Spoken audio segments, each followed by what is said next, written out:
В автомобилния свят се случва нещо наистина голямо. Големите играчи от Детройт правят рязък завой и сякаш се отказват от електрическото бъдеще, в което доскоро наливаха милиарди. Хайде да разберем какво точно се крие за този ход и защо се случва точно сега. Погледнете добре това число. Над 50 милиарда долара. Това не е просто статистика, това е цената на може би една от най-грандиозните стратегически грешки в модерната история на автомобилите. Добре, но какво всъщност значат тези 50 милиарда?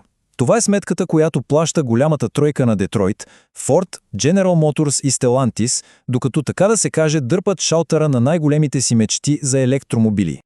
Нека се потопим в детайлите, за да видим как точно се разпределя този колосален финансов удар между трите гиганта.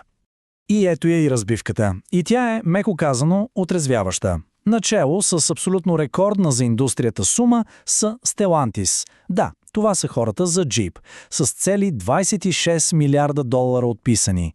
Ford са веднага след тях с 19,5 милиарда, а General Motors, те се отървават само с 6 милиарда. И, да е ясно, тук не става дума за някакви странични експериментални проекти. Говорим за коли и кони, които всички чакаха. Само си представете, почти 2/3 от тези огромни загуби на Stellantis идват от анулирането на проекти като дългоочаквани електрически пикап Ram 1500 и суперпопулярния Jeep Wrangler 4XE. За феновете това е просто огромен шамар. И тук логично идва големият въпрос. Защо? Какво за Бога предизвика такъв внезапен и толкова скъп обратен завой? Ами всичко започва с един брутален срив. Срив в търсенето. Просто вижте, продажбите на електромобили в Щатите буквално се сгромолясват с над 30%. И то само за едно 3-месечие в края на 2025. Това не е просто спад. Това е свободно падане. И разбира се, такъв срив не се случва от нищото. Оказва се, че съвпада идеално с края на един много важен финансов стимул. През септември 2025 изтича федералният данъчен кредит от $7500. Точно така. Онази отстъпка, която правеше електромобилите далеч по-достъпни за много хора. Изведнъж тя просто изчезна. Като добавим към това и втория голям проблем – цената. Средната цена за нова кола в САЩ прехвърли $50,000.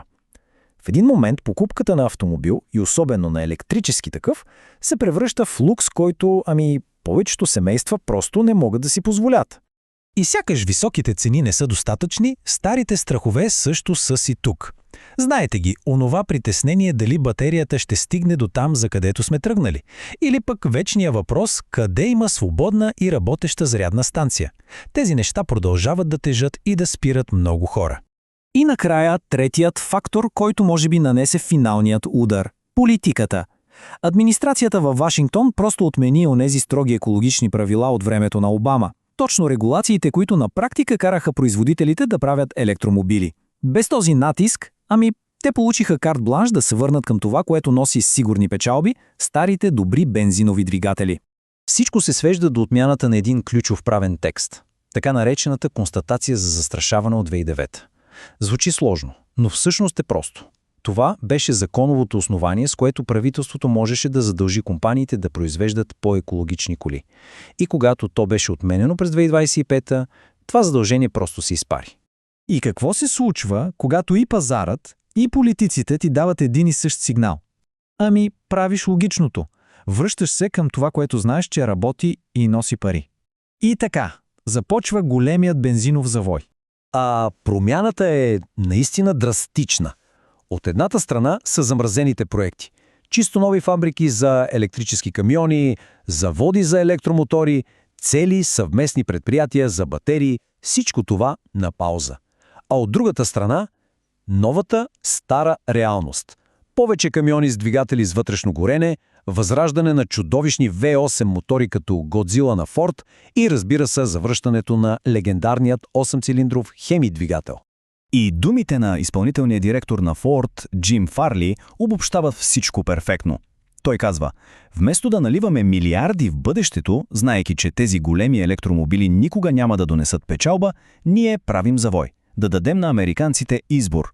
Това е повече от просто промяна на бизнес плана. Това е почти капитулация. Признание, че фокуса се връща към това, което се продава сега, а не към несигурното бъдеще.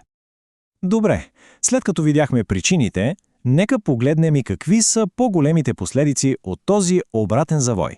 Какво означава това за пътя напред? И може би най-стряскащият индикатор е това число.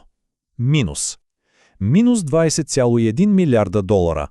Това е нетната промяна в инвестициите в заводи за електромобили и батерии. За първи път от много време. Вместо парите да влизат в сектора, те излизат. Процесът се обърнал. Ето го и ключовия извод. Не става въпрос просто за някакво забаване на темпото. Това е пълен обрат на тенденцията.